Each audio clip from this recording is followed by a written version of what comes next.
man, I can't tell you how excited I am that our roads and bridges and infrastructure are finally going to be fixed. All fixed? Are going to be. Finally. I mean, jeez, we've been paying for this infrastructure. Every president has been like, I got to fix the infrastructure. And we give them the money, and then we don't ever hear about the infrastructure, except that we have to do more. So thank goodness that infrastructure bill is a godsend. Or not. The senior research analyst, Foundation for Government Accountability, Hayden Dublois, is with us now. I asked Hayden to come on because this is 2,700 pages long, and it takes a team to go through it. So what's in it, Hayden? Sure. Thanks for having me on, Glenn. Well, what's in it is important to recognize that only about 20% of the new funding in this bill goes towards what you and I and millions of Americans think about as traditionally infrastructure. That is our roads and our bridges. Is that going to be enough to fix them? Gosh. I don't know, but what I can say is that this is really tied to a larger package of what the Democrats are trying to push through. Right. That is nearly $5 trillion in new government spending on expansions of welfare, step towards the new Green New Deal, and other pet projects. I mean, that's really what's at issue here. And we can't excuse some small portion of legitimate infrastructure spending when it's way overbalanced by the priorities of the far left in Congress. Well, $20 billion goes to Amtrak.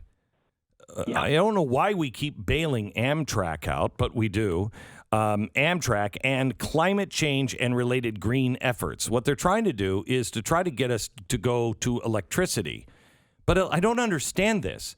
Electricity, it doesn't come from the magic box in the wall. It's most likely made by coal. Sure.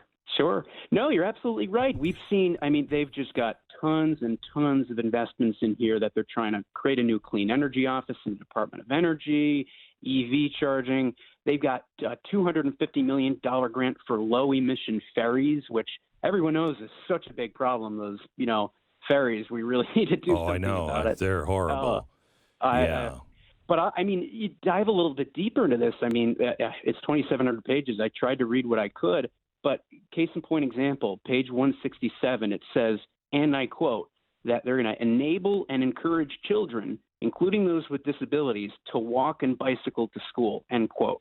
That's what they're doing. They're worried about kids' carbon emissions when they're going to school. What's next? Are they going to put carbon footprint, ankle monitors to make sure these kids are, under the quota of their carbon footprint? It's just out of control. Does it say how they're going to do that? Well, they're trying to create a new program. They're saying it's all about incentivizing, healthy lifestyles and making sure that, kids are getting the physical exercise. But it's really under the guise of part of the climate agenda here that we're talking about. But how are they going to do that? Even with disabilities, get them to walk to school. Are they going to say we're not picking anybody up inside of this radius or what? Well, I think a lot of it is going to be with pressuring a lot of these areas with grants to encourage what I think are bad incentives for kids to do. We see this throughout the bill. On the topic of energy, they've got another study in there about the effects of closing the Keystone XL pipeline, for example, without restarting any of the construction. We don't need another study. We know the effects of canceling the construction of this. We don't need a government report, another one telling us that it's a bad idea. This is what this bill is filled with. It's filled with just, wasteful spending on things we already know or things we don't need, instead of prioritizing the roads and bridges and, potholes that Americans really think of when they think about infrastructure. I was talking to Mike Lee yesterday about this, and he said one of the problems that he has with it is it takes over a lot of the things that belong to the states and to the local municipalities.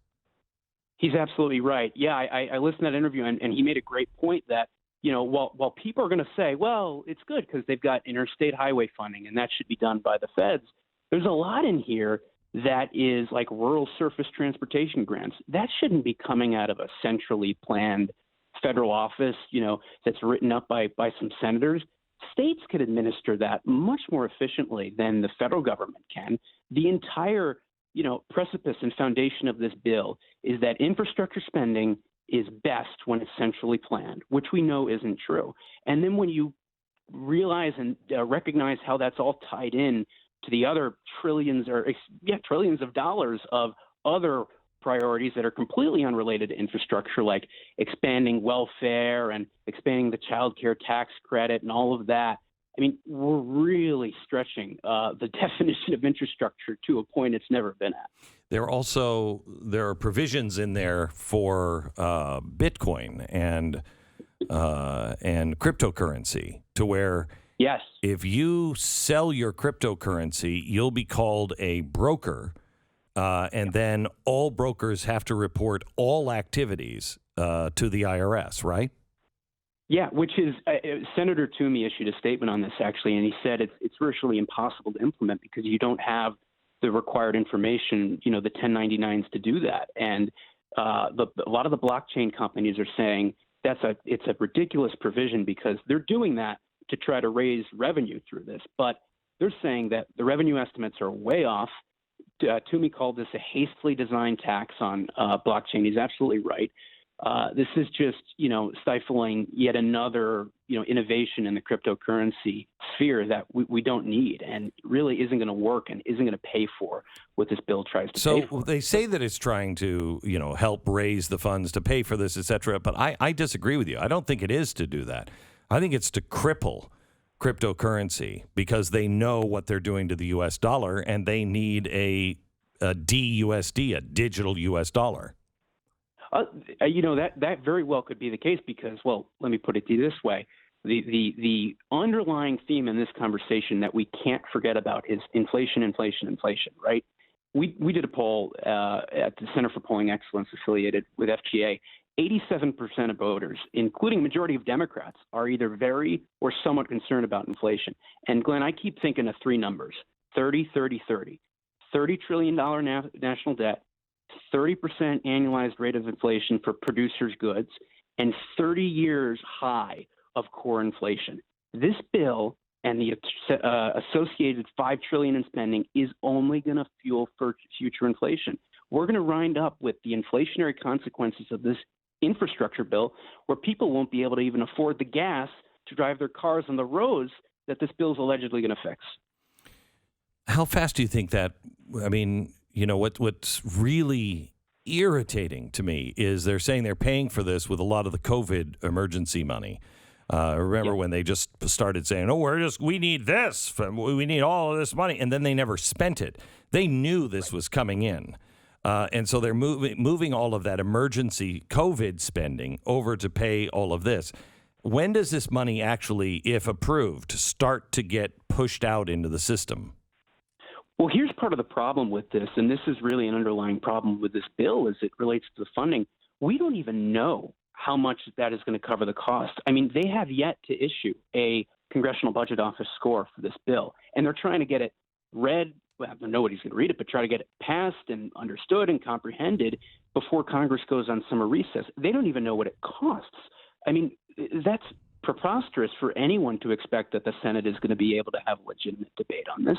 And if you look at some of the funding mechanisms you're talking about, I mean, you've got the unused COVID provisions. One of the most egregious ones in my mind is they're trying to book $49 billion in savings by delaying a rule from the Trump administration that would have changed how drugs are paid for by Medicare.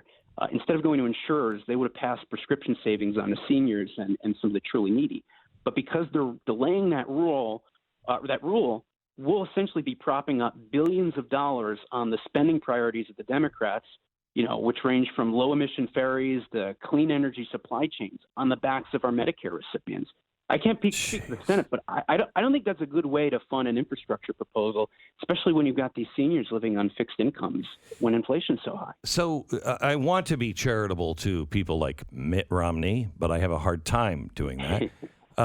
They say that this is just going to make it cheaper on the other end, because if we give them this, then it won't be so bad in the end. But Nancy Pelosi is saying she's not going to pass anything in this bill unless she gets the full vote in the second bill.